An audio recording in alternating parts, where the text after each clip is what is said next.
this is, although pointy, less dangerous, less likely to cut my fingers off.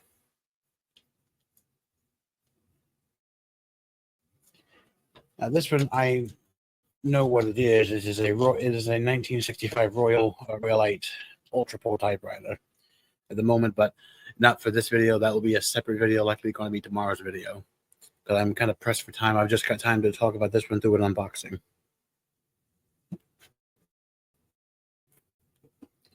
First, I want to use this stuff here.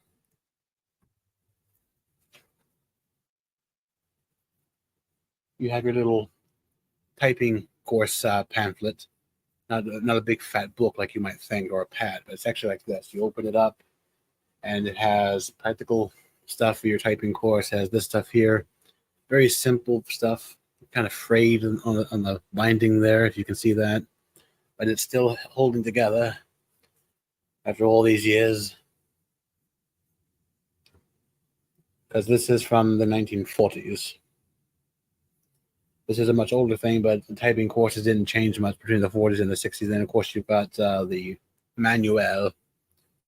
Your new Royal Portable, instructions for use and care.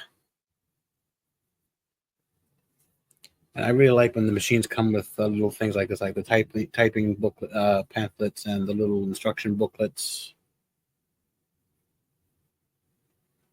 They just add something to it for me for some reason. I don't know why. Oh, your Royal 5-year guarantee. What? Still good. And then he even included the sheet of paper that he used for the typing sample in the ad. How thoughtful. And now for the beautiful machine itself.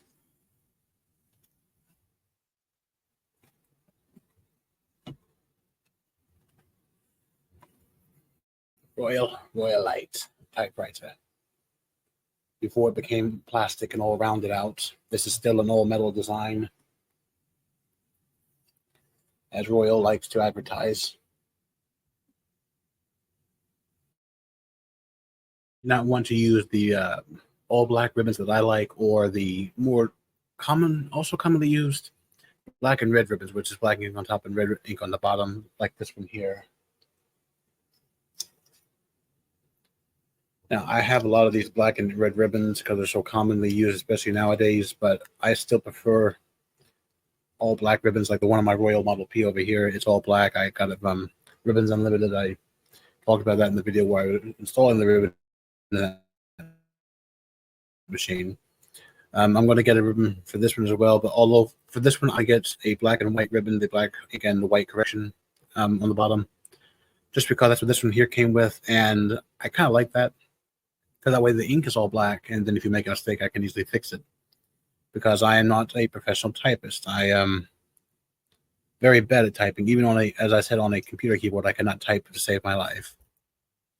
But another thing I like about these 60s and 70s model Royal typewriters, especially the ultra portables, is that they have carriage shift just like the old machines do. Because back in the 1910s and 1920s, basket shift was not very popular. It was always carriage shift. So instead of the basket going down, it was always the carriage going up. And it's a style that Smith Corona and Royal went back to throughout the 60s and the 70s.